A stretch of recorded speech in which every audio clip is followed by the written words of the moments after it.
Hello, I'm Sally Baudet. Welcome to Global Business Europe. Our top stories. The global economy is slowing, but holding up better than expected despite war, energy shocks and trade tensions. That's the latest from the IMF. Global stock markets fall after US President Trump says the ceasefire deal with Iran is over. Fresh strikes between Iran and the US send oil prices surging over 8% to $80 a barrel, and tankers once more start to avoid the Strait of Hormuz. And resetting trade ties. Ministers from China and the Netherlands meet following tension over the chip maker Nexperia. The International Monetary Fund has just released its updated growth outlook. Now, it shows a slowing but surprisingly resilient world economy, weathering the impact of the Iran war, the energy crisis and trade tariffs. Global growth is forecast at 3% this year. Now, that is down from the average of 3.5% for 2024 and 25.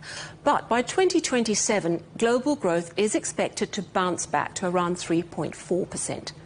Global trade is expected to lose momentum, with the IMF warning that markets are becoming less integrated and trade barriers are reshaping the way goods move around the world. Trade volume growth is expected to slow sharply from 5% in 2025 to just 3.5% this year. It is then expected to recover slightly to 4.3% in 2027. Now, the report sees global inflation rising this year to 4.7%. That's due to the higher energy prices filtering through the economy.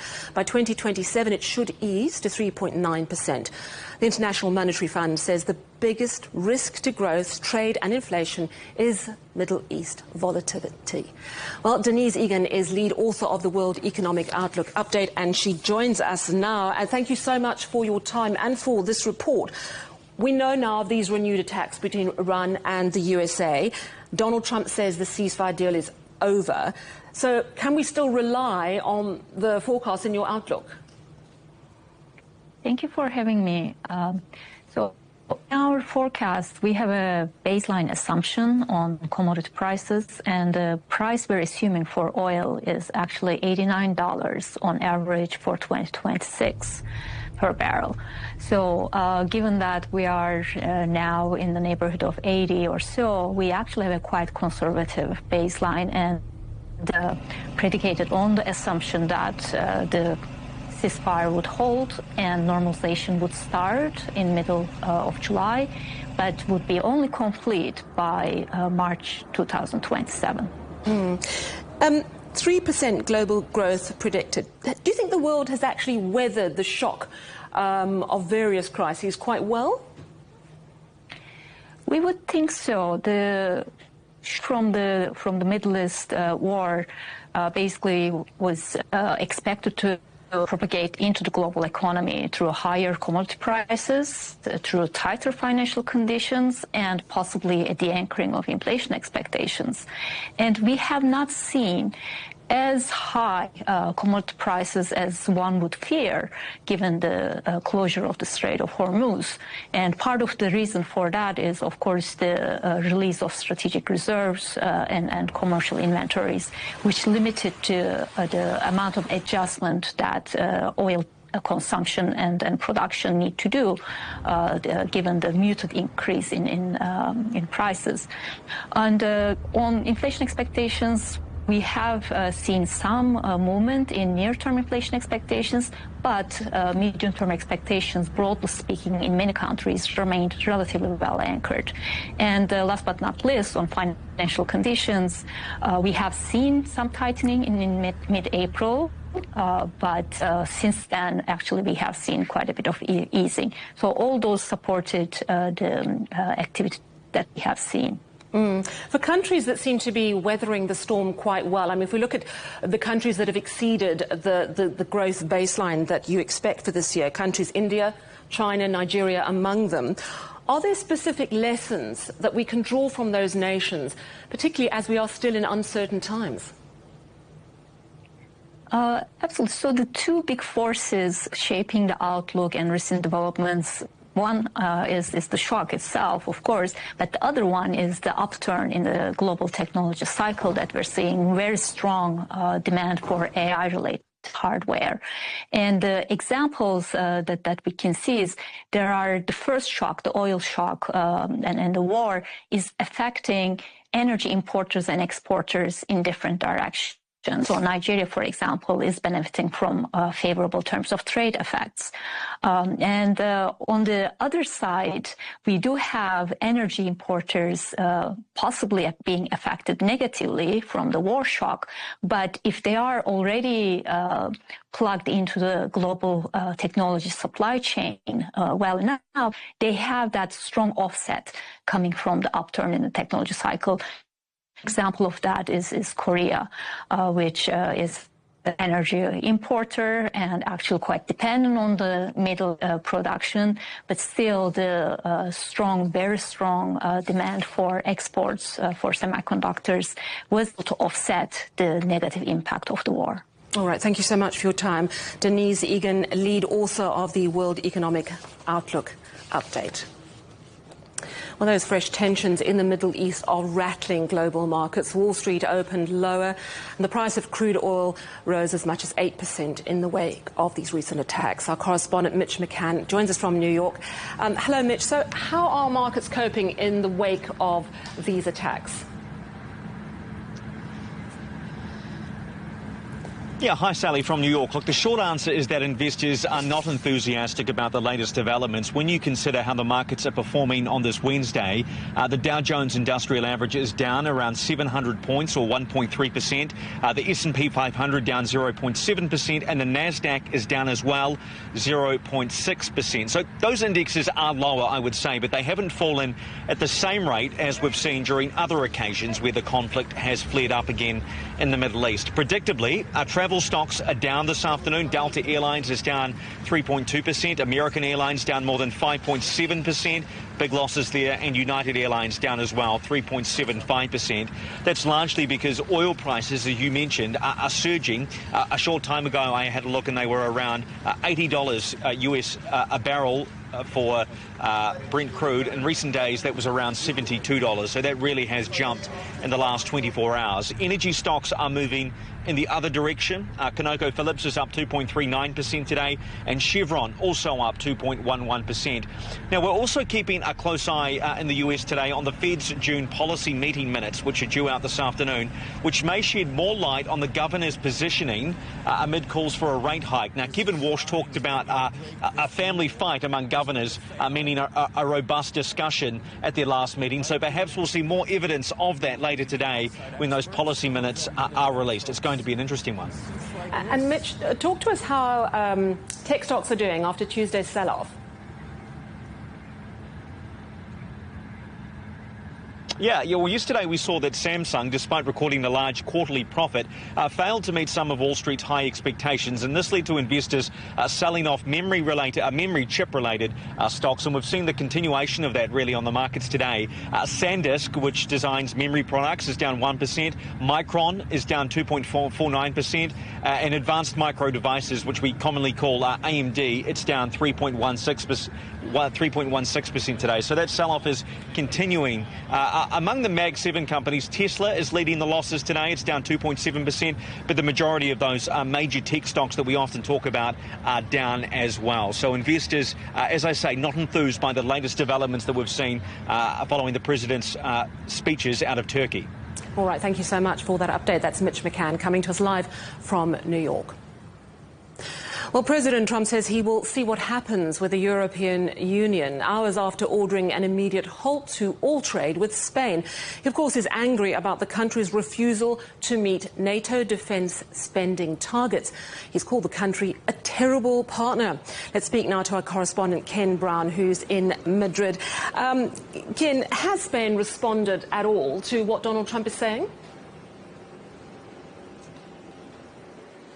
Yes, Ali, we've heard responses throughout the day here in Spain. One of them was business as usual. You know, we heard another pretty angry tirade from the US president against Spain. We heard repeated threats. He said that Spain is a wasted cause, whatever that means. He also said, as you mentioned, that it's a terrible partner within NATO. US President Donald Trump still angry that Spain refuses to raise its spending on defence, its spending on NATO to 5% of GDP, the way that other member states have promised to do. And Donald Trump ordered the US Treasury Secretary Scott Bessent to cut off all trade with Spain. Now, that's quite an easy thing to say. It's another matter actually doing it. We have heard this type of threat before, and we've also heard a response from the Spain Prime Minister Pedro Sanchez. He talked in Ankara also today. He called for calm. He said he will consider these statements patiently,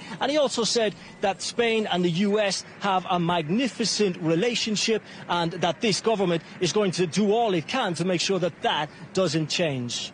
Has the European Union said anything about Trump's comments? Yes, well, we've heard from the European Union also. We heard from a spokesperson from the European Commission. They said that their main priority are its member states and the interests of the member states within the European Union. We heard that the US reminded to honour its agreements, its commitments in the joint trade agreement that was signed just last year to relieve some of the tariff pressure, some of the tariff stress. So European Union has protected Spain before. They do sort of round the carriages when something like this happens. The view here in Spain is that this is not only unlikely, but it's also unworkable. You can't just put tariffs on one member of the European Union. It trades as a bloc. It negotiates as a bloc. So that's why we're hearing pretty dismissive things here in Spain. There's a bit of deja vu. We heard the exact same thing on March 3rd. Donald Trump threatened to cut off all trade with Spain. Since then, trade has gone on normally. So pretty dismissive of what's happening. They don't think that the US president will follow through on these threats. Well, thank you so much for all that update from Madrid. That's our correspondent, Ken Brown. Now, Apple has signed a $30 billion agreement with chipmaker Broadcom as it increases spending on US-made components. The deal includes the production of more than 15 billion chips and the expansion of its facility in Colorado. Apple said the Broadcom agreement is part of its $600 billion commitment to invest in the US. British coffee drinkers should expect high prices for at least another 2 years. Italian coffee giant Lavazza says a geopolitical tension and climate change are pushing up prices. Since 2021, the price of Arabica beans have surged 230%. Robusta has jumped more than 300%. In London, a high street cappuccino or latte will set you back between $5 and $6 a cup, leaving consumers feeling the squeeze in every cup. This is Global Business Europe. Still ahead, talking trade. Ministers from China and the Netherlands meet in Beijing, hoping to reset economic ties.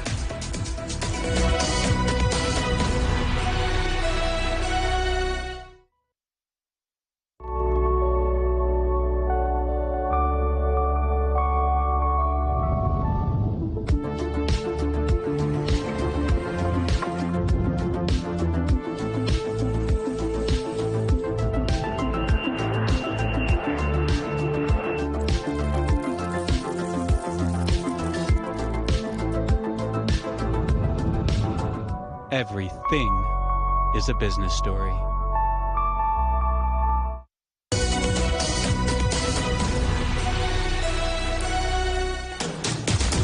Welcome back to Global Business Europe with Sally Burdett. Your headlines. The global economy is slowing, but holding up better than expected despite war, energy shocks and trade tensions, so says the IMF.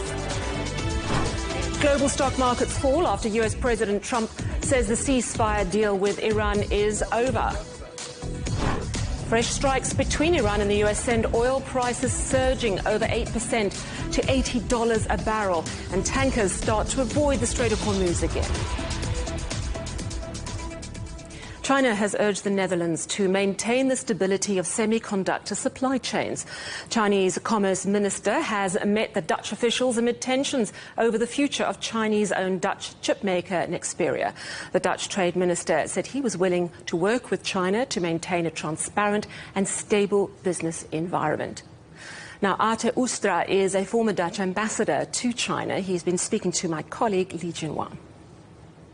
Well, I think it's time that the Netherlands also tries to engage a bit more than it did with China. It always was relatively close. In my days, we certainly were, although quarreling.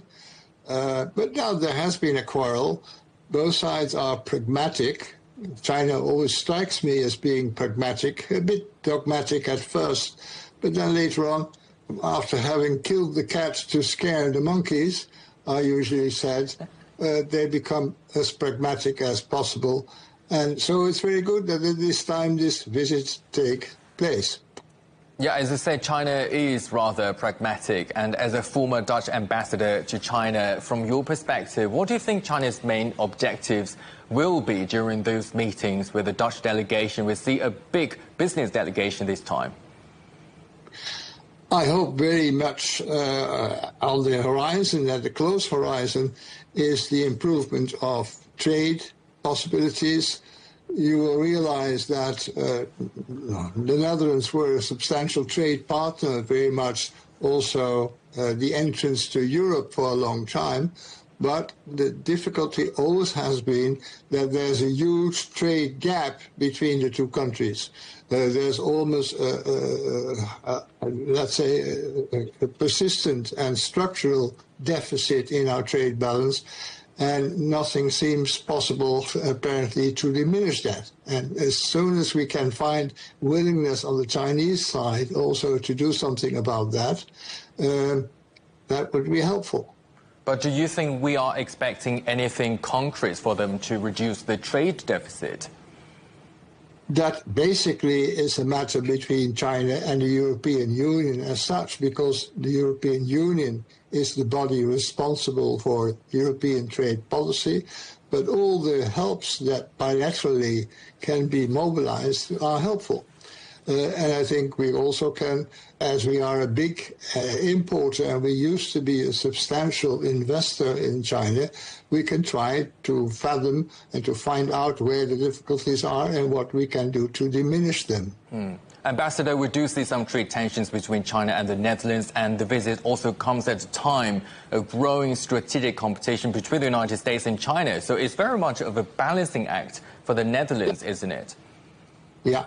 It is indeed a balancing act. Ideally, we would be friends with both sides. Ideally, we will not be enemies with any of the two sides. But at the moment, we are dependent in some of our exports, particularly the high-tech ones, from the United States, just as much as the U.S. is dependent on us also, until a point.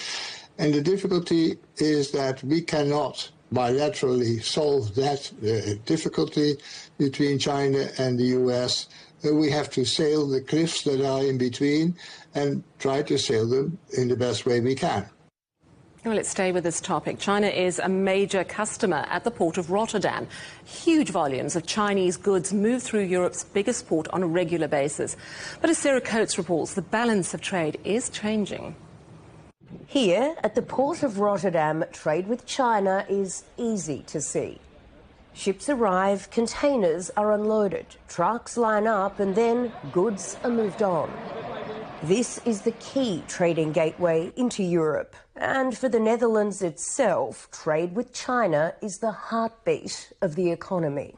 China is the decisive factor here in Rotterdam. We see ourselves also as the China gateway to Europe. If you look at the total number of containers, around 7 million, half of them are coming from Asia. Sometimes it's an extra stop in Singapore or another stop, so it's hard to see. But our guess is that around half of those containers are coming from China. And it's not just the port handling that volume.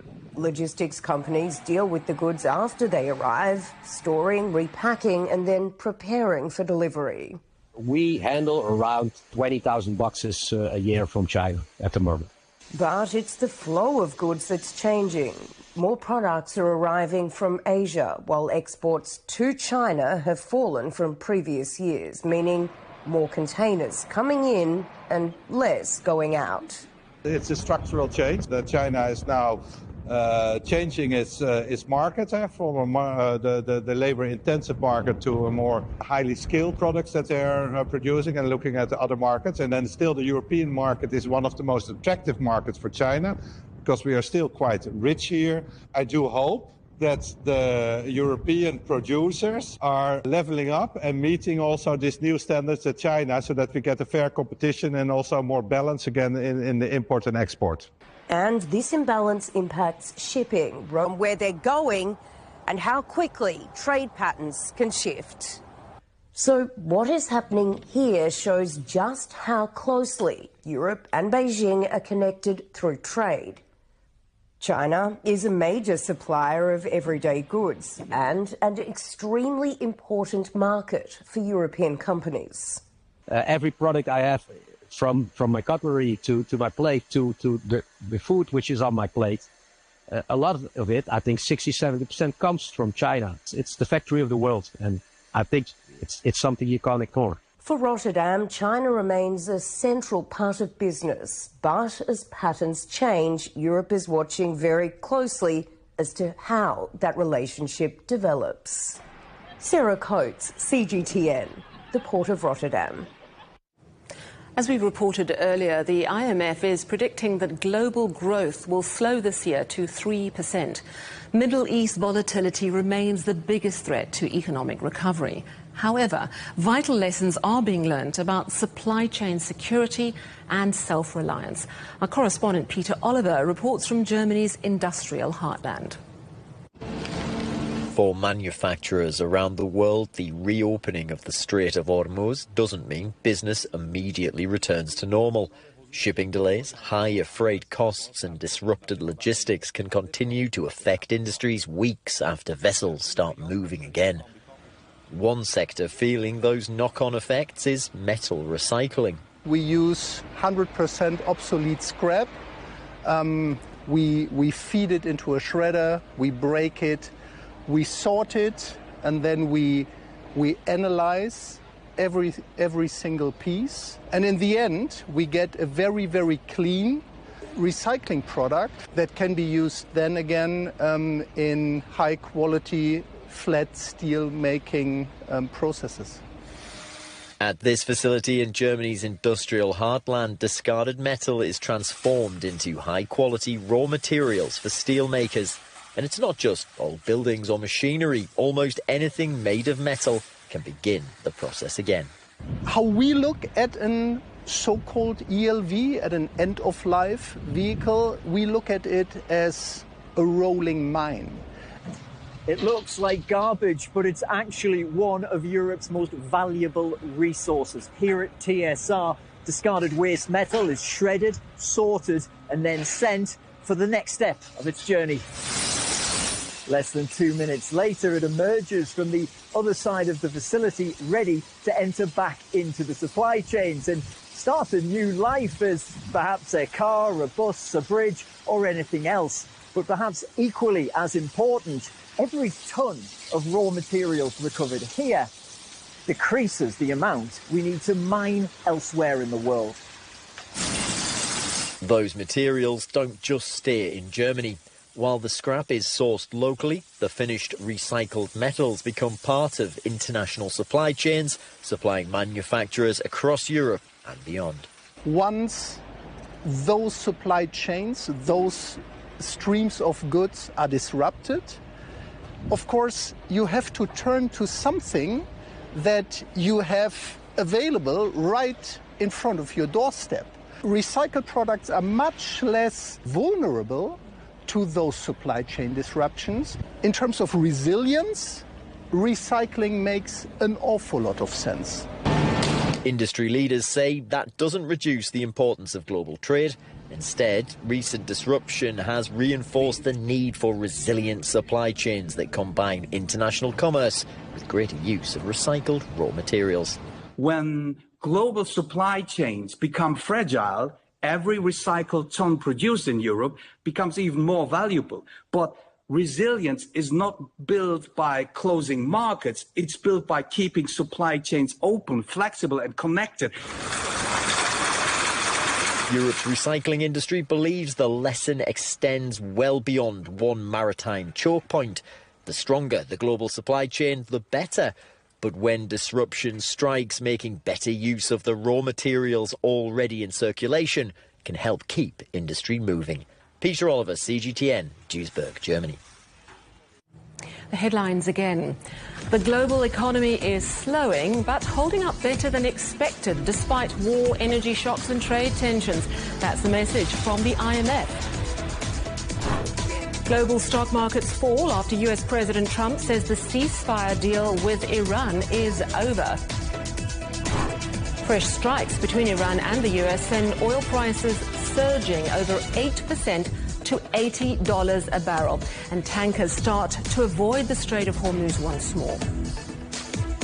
That's it for Global Business Europe. Thanks so much for watching. We've got more on all our stories at europe.cgtn.com. And do follow CGTN Europe on Facebook, Instagram and TikTok. And of course, you can go to CGTN Europe's channel on the Telegram app or scan the QR code on the screen to get stories and updates sent direct to your phone. Coming up next, Africa Live. We'll see you again tomorrow, same time, same place, from all of us here in London. Goodbye.